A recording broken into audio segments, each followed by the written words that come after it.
Assalamualaikum warahmatullahi wabarakatuh. Perkenalkan, nama saya Dini Monica, NPM 20032, Fakultas Hukum Jurusan Ilmu Hukum Universitas Bung Hatta.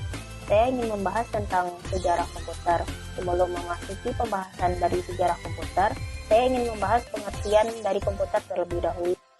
Komputer adalah suatu perangkat elektronik yang dapat digunakan untuk mengolah data sesuai dengan prosedur yang telah dirumuskan sebelumnya, sehingga menghasilkan informasi bermanfaat bagi penggunanya.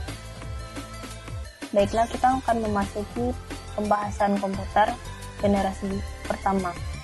Sejarah komputer generasi pertama terjadi pada tahun 1946 sampai 1959. Tahun 1946 ialah tahun dibuatnya komputer generasi pertama dengan menggunakan tabung vakum sebagai komponen dasar pembuatannya. Tabung yang sebagai komponen dasar ini memang dikenal tidak efisien di berbagai aspek, sebab komponen tersebut cepat sekali panas ketika dipakai. Selain itu, komponen ini memerlukan daya listrik yang sangat besar dalam pengoperasiannya. Ciri-ciri komputer generasi pertama: 1. Program hanya dapat dibuat memakai bahasa mesin. 2. Membutuhkan daya listrik yang sangat besar. 3. Perlu mesin pendingin karena cepat panas. 4. Memiliki kapasitas simpan yang kecil. 5. Kinerjanya lambat. Sejarah komputer generasi kedua terjadi pada tahun 1959 sampai 1965. Tahun 1959,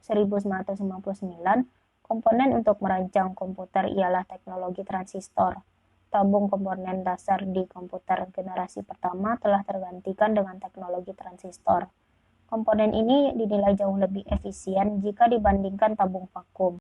Ciri komputer generasi kedua: 1. Ukuran fisik jauh lebih kecil dibanding komputer di generasi pertama.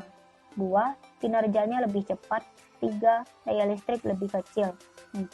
Pemakaian program ini tidak lagi terpaku pada aplikasi bisnis, tapi juga pada aplikasi teknik. Sejarah komputer di generasi ketiga terjadi pada tahun 1965 pertama, yang dapat membuat operator berinteraksi menggunakan keyboard dan monitor dengan tampilan sistem operasi. Selain itu, komputer ini menghabiskan biaya yang lebih murah sehingga dapat dijangkau masyarakat umum. Ciri-ciri komputer generasi ketiga: 1. Listrik yang digunakan lebih hemat. 2. Harga kian terjangkau. 3. Memori memiliki kapasitas yang lebih besar. 4. Memiliki kecepatan 10.000 kali lebih cepat dibanding generasi pertama. Komputer generasi keempat terjadi pada tahun 1971 sampai sekarang.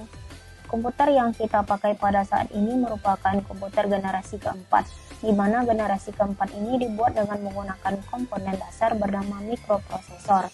Chip mikroprosesor memiliki ribuan transistor dan beberapa macam elemen sirkuit yang mana saling terhubung menjadi satu. Ciri-ciri komputer generasi keempat: 1. Sudah dikembangkan dengan memakai semikonduktor dan mikroprosesor yang berbentuk seperti chip untuk memorinya.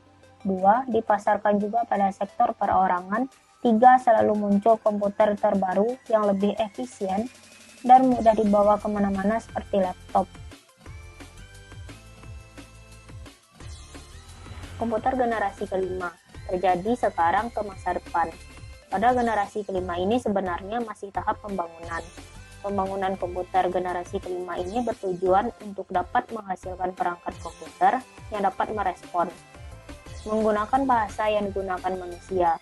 Tidak cukup sampai di situ, komputer generasi ini diharapkan dapat mempelajari lingkungan di sekitarnya serta dapat menyesuaikan dirinya sendiri. Ciri-ciri komputer generasi kelima: 1. Memiliki fitur yang terus berkembang setiap tahunnya.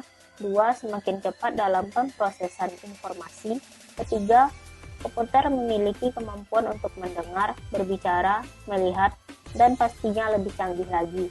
Bahkan dapat memberikan kesimpulan layaknya manusia. Baiklah, sekian pengertian dan pembahasan dari sejarah komputer. Jika ada salah kata, saya mohon maaf. Saya akhiri. Assalamualaikum warahmatullahi wabarakatuh.